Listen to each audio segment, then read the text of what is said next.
Hi, I'm Linton from Sewing Machines Plus in Adelaide, South Australia. This is our fantastic SewTech SW-1968-L fully automatic straight sewer, and we're going to run through the threading.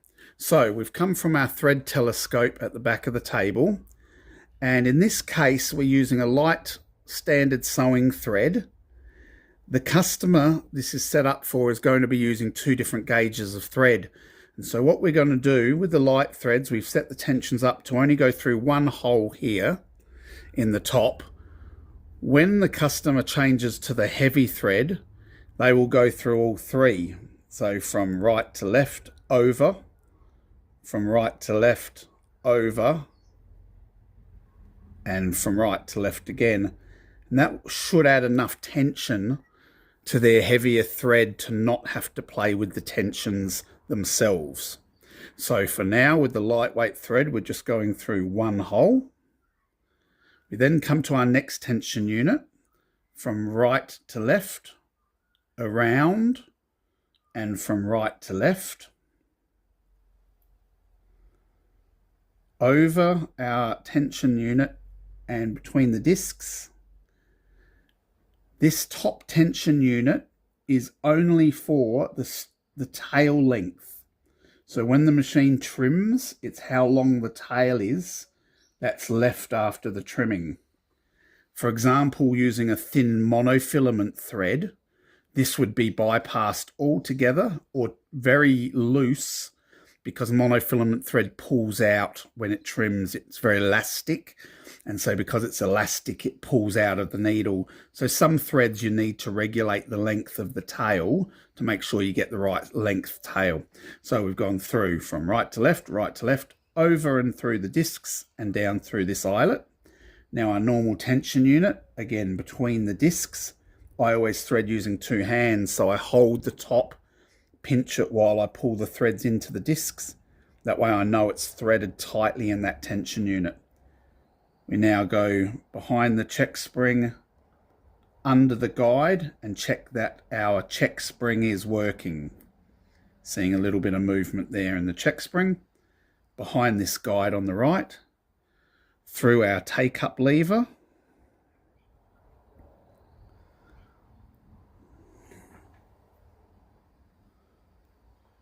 from right to left. Another guide here on the left.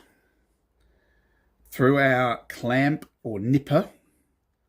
This is the device that, turned on or off, gives us tail or no tail on top of the work. So when that's turned on, it hides the tail.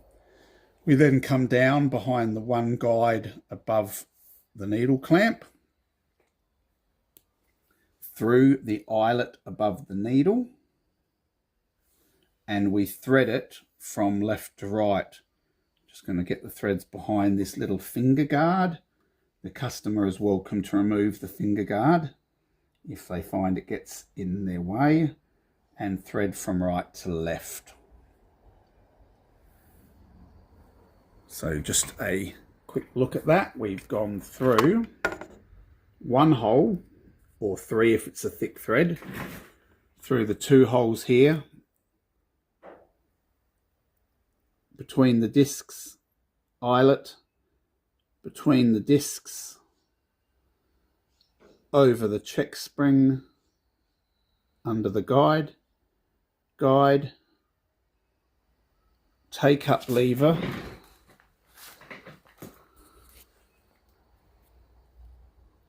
guide, in between the nipper or clamp, guide, eyelet, needle from left to right. And at this point I'll point out that the needle has the scarf, the chunk out of the needle is to the right. So we've got our long groove on the left up the needle, and on the right is the scarf. Now we'll move straight onto our bobbin.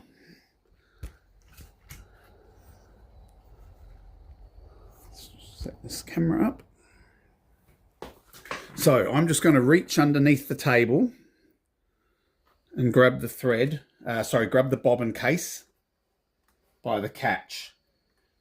It's quite easy once you've done it a few times. While the customer's learning, they can open this and see in here. But the bobbin case is sitting in the machine like so. I'm reaching underneath, I'm grabbing the tab with my thumb and pulling it straight out to the left. Now the threading on almost any machine, the best way to think about it is we want the thread to unwind into the slot. So we look in our bobbin case here and we have the little slot. We drop the bobbin in, unwind the thread into the slot.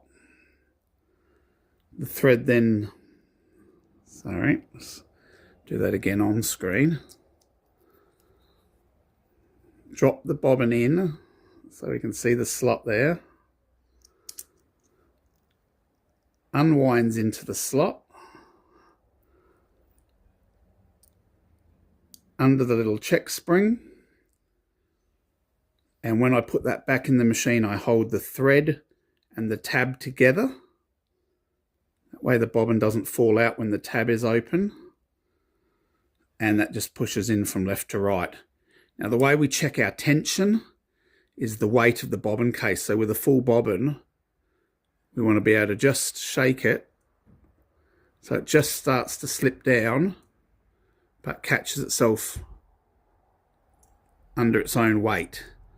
So it's just what we call the weight of the bobbin case. Slides, but catches itself under its own weight. So we'll break that off a bit shorter. Leave yourself about 4 or 5 centimeters of tail there.